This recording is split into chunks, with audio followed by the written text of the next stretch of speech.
నమస్తే welcome to SDV news నేను కృష్ణకుమారి బులెటిన్ల ముందుగా హెడ్లైన్స్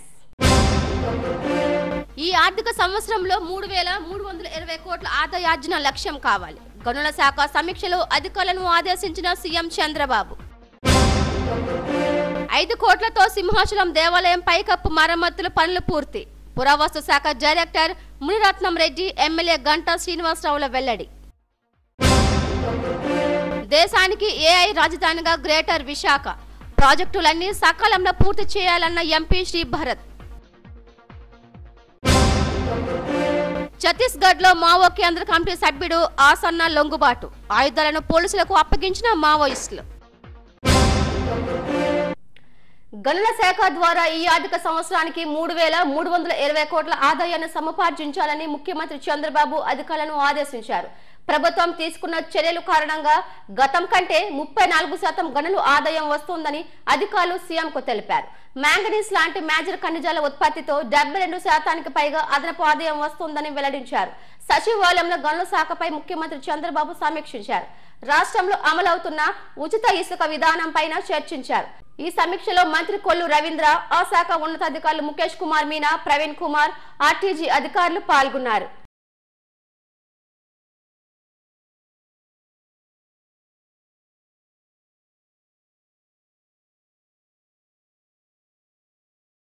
దక్షిణ భారతదేశంలోనే ప్రముఖ శ్రీ వైష్ణవ పుణ్యక్షేత్రమైన సింహాచలం వరాహ లక్ష్మీ నరసింహస్వామి దేవాలయ పైకప్పు పునర్నిర్మాణ పనులు పూర్తయ్యాయి పురావస్తు శాఖ డైరెక్టర్ మునిరత్నం రెడ్డి పర్యవేక్షణలో పూణేకు చెందిన వెంకటేశ్వర ఆధ్యాత్మిక చారిటబుల్ ట్రస్ట్ మంజూరు చేసిన 5 కోట్ల నిధులతో 4 నెలల పాటు శ్రమించి పైకప్పు నిర్మాణ పనులు పూర్తి చేశారు సింహాచలం వరాహ లక్ష్మీ నరసింహస్వామి దేవాలయం పైకప్పు పాడై వర్షాలకు నీరు కారుతోంది ఈ నేపథ్యంలో పూణేకు చెందిన వెంకటేశ్వర ఆధ్యాత్మిక చారిటబుల్ ట్రస్ట్ ఈ పైకప్పు పునరుద్ధరణ పనులకు ముందుకొచ్చింది పురావస్తు శాఖ డైరెక్టర్ మునిరత్నం రెడ్డి పర్యవేక్షణలో సుమారు 5 కోట్ల వ్యయంతో 4 నెలల పాటు శ్రమించి ఈ ఆలయం పైకప్పు మరమ్మత్తు పనులు విజయవంతంగా పూర్తి చేశారు బెల్లం కరక్కాయ బెండకాయ తదితర మిశ్రమాలతో సిద్ధమైన వనరులను ఉపయోగించి పూర్వీకుల పద్ధతిని అనుసరించి పనులు చేపట్టారు బంగాళ పెంకులను అమర్చారు మరో 200 సంవత్సరాల పాటు లీకేజీలు లేకుండా పనులు చేపట్టినట్టు పురావస్తు శాఖ డైరెక్టర్ మునిరత్నం రెడ్డి చెప్పారు ఈ పనులు అప్పగింత కార్యక్రమం శుక్రవారం అట్టహాసంగా జరిగింది భీమిలి ఎమ్మెల్యే గంటా శ్రీనివాసరావు ముఖ్య అతిథిగా హాజరయ్యారు చరిత్ర కలిగిన దేవాలయ పూర్వ వైభవానికి కృషి చేస్తున్నట్లు ట్రస్ట్ ప్రతినిధులకు ఎమ్మెల్యే కృతజ్ఞతలు తెలిపారు గతంలో అనేకసార్లు లీకేజీలను అరికట్టడానికి జరిగిన ప్రయత్నాలన్నీ ఫలించలేదని శాస్త్రీయ పద్ధతిలో లీకేజీలను అరికట్టిన ప్రతి ఒక్కరికి ఆయన ధన్యవాదాలు చెప్పారు ముందుగా శ్రీకాళహస్తి దేవస్థానం అధికారులను కలిసి దేవాదాయ శాఖ ఆదేశాలతో 6 కోట్లు వేచించి 60,000 అడుగుల్లో పనులు చేపట్టినట్టు పురావస్తు డైరెక్టర్ మునిరత్నం రెడ్డి చెప్పారు ఎమ్మెల్యే గంటా శ్రీనివాసరావు తనతో చర్చించి సింహాచలం దేవస్థానం పరిస్థితిని వివరించారని తెలిపారు ఈ నేపథ్యంలో తాము ఇక్కడ పనులు చేపట్టినట్టు వెల్లడించారు అనేక దేవాలయాల్లో ప్రధాన ఆలయమైనటువంటి శ్రీకాళహస్తిలో ఈ యొక్క ఏదైతే వాటర్ లీకేజ్ అవుతూ ఉందో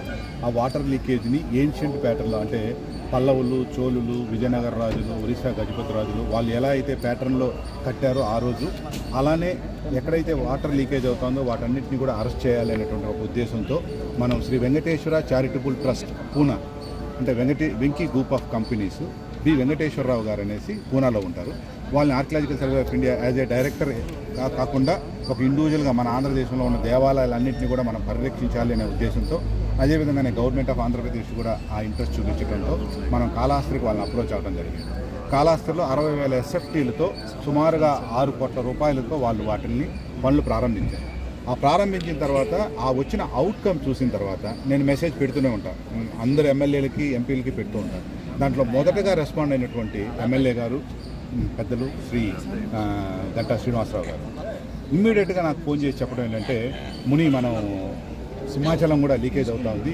ఒక్కసారి మీ టీం వచ్చి చూస్తే బాగుంటుందంటే సో ఇమ్మీడియట్గా మళ్ళీ పెద్దల వెంకటేశ్వరరావు గారిని మనం అప్రోచ్ అయ్యి సార్ ఇలా సింహాచలం కూడా ఉంది చాలా ప్రసిద్ధమైనటువంటి దేవాలయం 12వ శతాబ్దం నుంచి కూడా శాసనాల ఆధారం ద్వారా కూడా ఉంది దాన్ని తీసుకోవాలి అని చెప్పినప్పుడు అదేవిధంగానే ఎమ్మెల్యే గారు కూడా అప్రోచ్ అయిన విధానంతో ఇమ్మీడియట్గా వర్క్ స్టార్ట్ చేయడం జరిగింది ఆ రోజు మీరు అందరూ ఉన్నారు MOU చేసుకున్నాం సేమ్ IO గారు ఎమ్మెల్యే గారు ఈవెన్ మన కౌన్సిలర్ గారు వీళ్ళందరి ముందర వర్క్ చేసుకోవటం కరెక్ట్గా నాట్ ఈవెన్ 9 monthsలో వాళ్ళు సుమారుగా 5 కోట్ల రూపాయలతో వాటిని చేసి ఈరోజు మళ్ళీ టెంపుల్ పర్మిషన్స్ అన్నింటినీ కూడా దేవాలయానికి అప్పగించడం జరుగుతుంది. దీంట్లో ప్రధానంగా కృషి చేసినటువంటి వాళ్ళు విశాల్ అండ్ శ్రీ జామ్వాల్ గారు, ఆయన రిటైర్డ్ డైరెక్టర్ కన్జర్వేషన్, ఆయన సూపర్వైజన్లో చేయడం జరిగింది. విశాల్ గారికి, వెంకటేశ్వరరావు గారికి ప్రత్యేకించి, ఎందుకంటే నా ఒక హంబల్ రిక్వెస్ట్ ఏంటంటే గవర్నమెంట్ ఆఫ్ ఆంధ్రప్రదేశ్ చేస్తుంది, అలానే ప్రతి ఎమ్మెల్యే కూడా వాళ్ళ కాన్స్టిట్యూషన్లో ఉన్నటువంటి దేవాలయాల మీద ఎలా అయితే గంటా శ్రీనివాసరావు గారు చూపించినటువంటి ఇంట్రెస్ట్ అందరూ కానీ చూపించగలిగితే మన దేవాలయాలన్నింటినీ కూడా మనం కాపాడగలుగుతాం. తొలుత ఎమ్మెల్యే గంటా శ్రీనివాసరావు, పురవాస్తు శాఖ డైరెక్టర్ మునిరత్నం రెడ్డిలకు దేవస్థానం అధికారులు స్వాగతం పలికారు. అనంతరం స్వామివారి దర్శనం చేయించారు. ఈవో త్రినాథరావు నేతృత్వంలో జరిగిన ఈ కార్యక్రమంలో అతిథులను సత్కరించారు. ఈ కార్యక్రమంలో స్థానిక కార్పొరేటర్ వరహా నరసింహం తదితరులు పాల్గొన్నారు. అన్ని రంగాల్లోనూ విశాఖను నెంబర్ 1 స్థానంలో నిలపాలని ఎంపీ శ్రీ భరత్ అధికారులను ఆదేశించారు. ఇందుకోసం ప్రత్యేక కార్యాచరణ రూపొందించుకొని ప్రతి ఒక్కరూ పనిచేయాలన్నారు. కలెక్టరేట్ మీటింగ్ హాల్లో జిల్లా స్థాయి అభివృద్ధి సమన్వయ మానిటరింగ్ కమిటీ సమావేశంలో ఆయన మాట్లాడారు. ఈ సందర్భంగా జిల్లా కలెక్టర్ హరేంద్ర ప్రసాద్ అజెండా అంశాలను వివరించారు. అధికారులు చేసిన పవర్ పాయింట్ ప్రజెంటేషన్లను ఎంపీ క్షుణ్ణంగా పరిశీలించి దిశానిర్దేశం చేశారు. తన పార్లమెంట్ నియోజకవర్గ పరిధిలో నిర్దేశించిన ప్రాజెక్టులన్నింటినీ నిర్ణీత సమయంలో పూర్తి చేయాలన్నారు. కేంద్ర రాష్ట్ర ప్రభుత్వాలు అమలు చేస్తున్న పథకాల ఫలితాలను ప్రజల్లోకి అవగాహన కల్పించాలని చెప్పారు. అమృత్ జల జీవన్ మిషన్ పథకం ద్వారా తాగునీటిని అందించాలని అన్నారు. ఇటీవల దుకాణాల తొలగింపు ప్రక్రియపై ప్రస్తావించారు. అర్హులైన వారికి మాత్రమే వెండింగ్ జోన్లలో అవకాశాలు ఇవ్వాలని, దళారులపై ఉక్కుపాదం మోపాలని హెచ్చరించారు. ఈ సమావేశంలో పలు ప్రజా సమస్యలపై ప్రభుత్వ విప్ గణబాబు, బీజేపీ శాసనసభ పక్ష నేత పెనుమత్స విష్ణుకుమార్ రాజులు చర్చించారు. చిట్కో ఇళ్లలో వసతులు కల్పించాలని, డైమండ్ పార్క్ వద్ద మల్టీ లెవెల్ పార్కింగ్ చేపట్టాలని కోరారు. ఈ సమావేశంలో జీవీఎంసీ కమిషనర్ కేతన్ గార్, జేసీ మయూర్ అశోక్ తదితరులు పాల్గొన్నారు.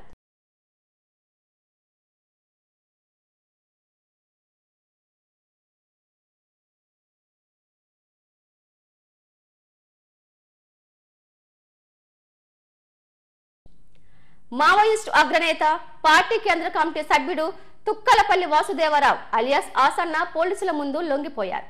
ఆయనతో పాటు 208 మంది మావోలు లొంగిపోయిన వారిలో ఉన్నారు. మావోయిస్టు చరిత్రలో ఇది అతి పెద్ద లొంగుబాటు. వీరిలో 110 మంది మహిళలు, 98 మంది పురుషులు ఉన్నారు. 153 మంది ఆయుధాలు అప్పగించగా AK-47 గన్లు 19, షార్ట్ గన్లు, పిస్టల్స్ కూడా ఉన్నాయి. ఛత్తీస్గఢ్ సీఎం సమక్షంలో ఆసన్న మీడియా ముందు ప్రవేశపెట్టారు. మల్లోజుల వేణుగోపాల్ 60 మంది ఉద్యమకారులతో లొంగిపోయిన తర్వాత ఆసన్న కూడా పోలీసుల ఎదుట లొంగిపోయారు. తెలంగాణలోని ములుగు జిల్లా వెంకటాపూర్ మండలంలోని నర్సింగపూర్ గ్రామానికి చెందిన ఆసన్న సుమారు 40 ఏళ్ల క్రితం పీపుల్స్ వార్ ఉద్యమం వైపు ఆకర్షితుడయ్యారు. 25 ఏళ్ల వయసులోనే ఆయన అజ్ఞాతంలోకి వెళ్లిపోయారు. ప్రస్తుతం వాసుదేవరావు వయసు 65 ఏళ్లు పైబడి ఉంటుందని ఇంటెలిజెన్స్ వర్గాలు తెలిపాయి.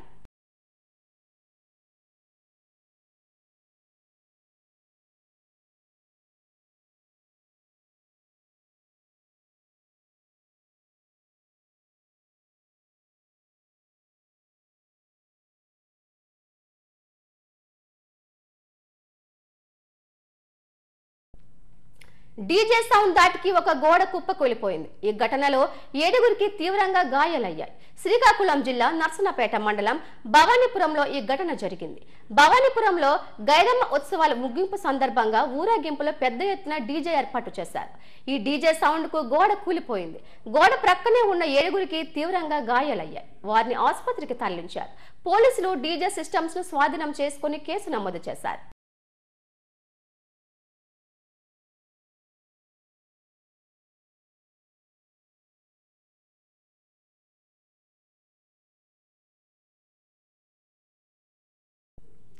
దేశంలో పలువురు ఉన్నత స్థాయి అధికారుల అవినీతి కార్యక్రమాలు పెరిగిపోతున్నాయి.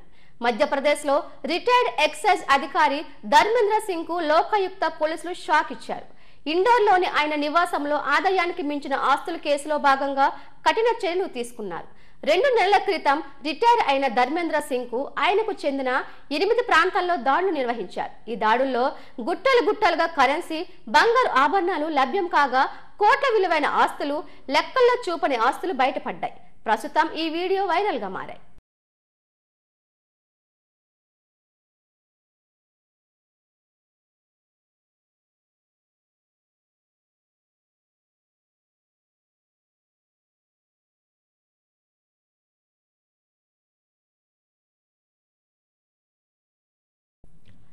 రోడ్డు ప్రమాదంలో నవవధువు మృతి చెందింది. కూర్మనపాలెం జంక్షన్లో స్కూటీపై వెళ్తున్న దంపతులను Scindia to Chodavaram RTC bus ఢీకొట్టింది. పెదగంట్యాడ మండలం సీతానగరం గ్రామానికి చెందిన ఉమాదేవి పైడిరాజులకు 4 నెలల కిందటే వివాహమైంది. కూర్మనపాలెం జంక్షన్లో స్కూటీపై వెళ్తున్న ఈ దంపతులను ఆర్టీసీ బస్సు ఢీకొనడంతో నవవధువు ఉమాదేవి అక్కడికక్కడే మరణించింది. పైడిరాజు స్వల్ప గాయాలతో బయటపడ్డాడు. దీంతో ఆ కుటుంబం శోకసంద్రంలో మునిగిపోయింది.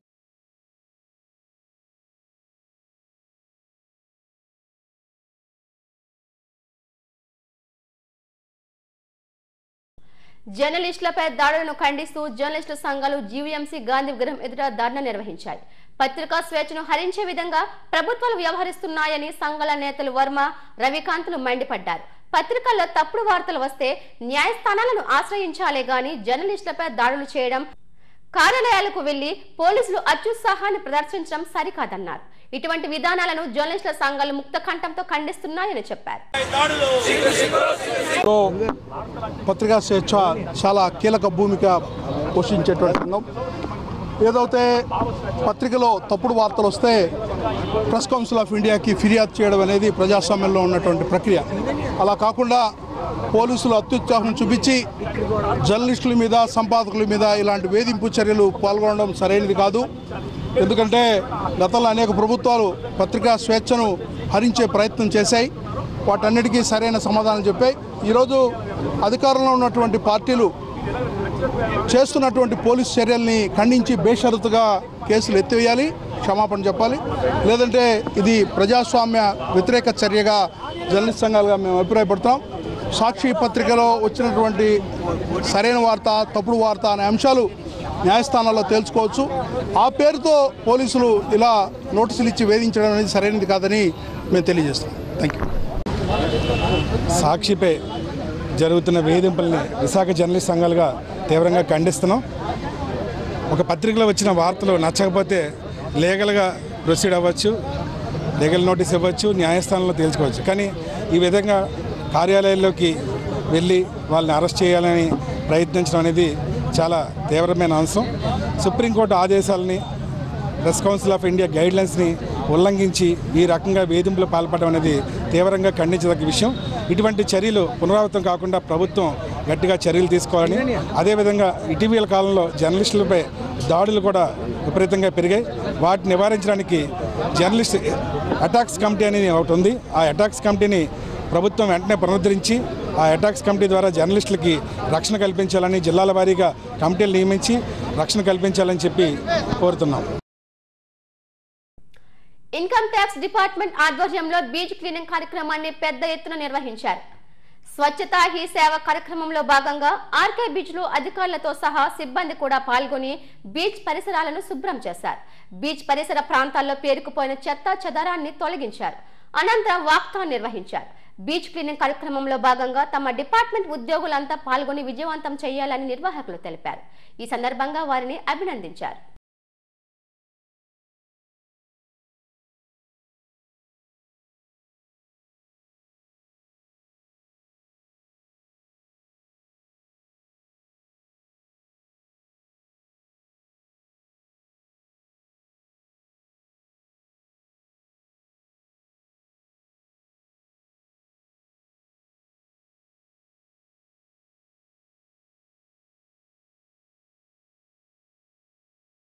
తిరుమల శ్రీవారికి కొప్పెర హుండీ విరాళం అందింది.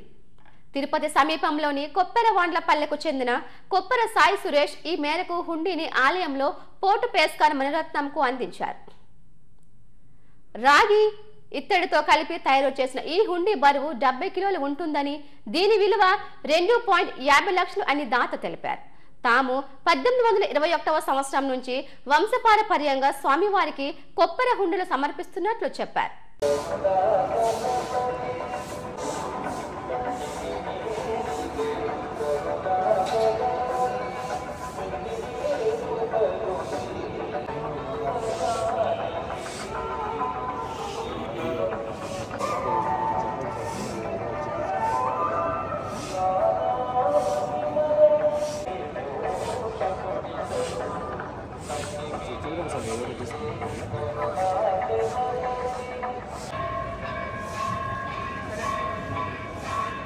ఓం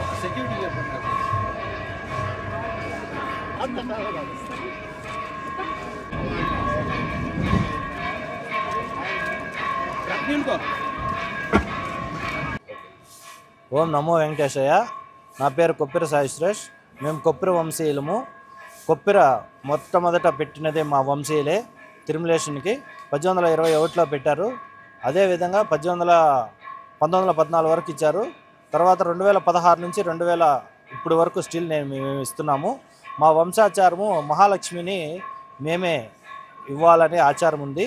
అందువల్లనే కొప్పిర అనేదాన్ని మేమే ఇస్తున్నాం. తిరుమలేషన్ సన్నిధిలో ఉన్న కొప్పిరని ఉండిని కొప్పిర అంటారు. మేము ఆ కొప్పిర వంశీయులు. ప్రతి సంవత్సరము ఇస్తున్నాము. ఇది సుమారుగా 70 కిలోల వెయిట్ ఉంటుంది. ప్రస్తుతానికి 2.5 లక్షల విలువ అవుతుంది. దీన్ని తయారు చేయడానికి మినిమం ఒక 20 రోజుల నుంచి నెల వరకు పట్టొచ్చు. కొమ్మాది కూడలి వద్ద పిఎం పాలెం ట్రాఫిక్ సిఐ నల్లి సాయి విద్యార్థులకు ట్రాఫిక్ నిబంధనలపై అవగాహన కల్పించారు. గాయత్రి కాలేజ్ విద్యార్థులతో కలిసి వాహనదారులకు అవగాహన కల్పించారు. హెల్మెట్ ధరించకపోతే జరిగే ప్రమాదాల గురించి వాహనదారులకు వివరించారు. హెల్మెట్ ను క్రమ పద్ధతిలో ధరించాలని, అప్పుడే ప్రమాదాల నుంచి బయటపడొచ్చని సూచించారు.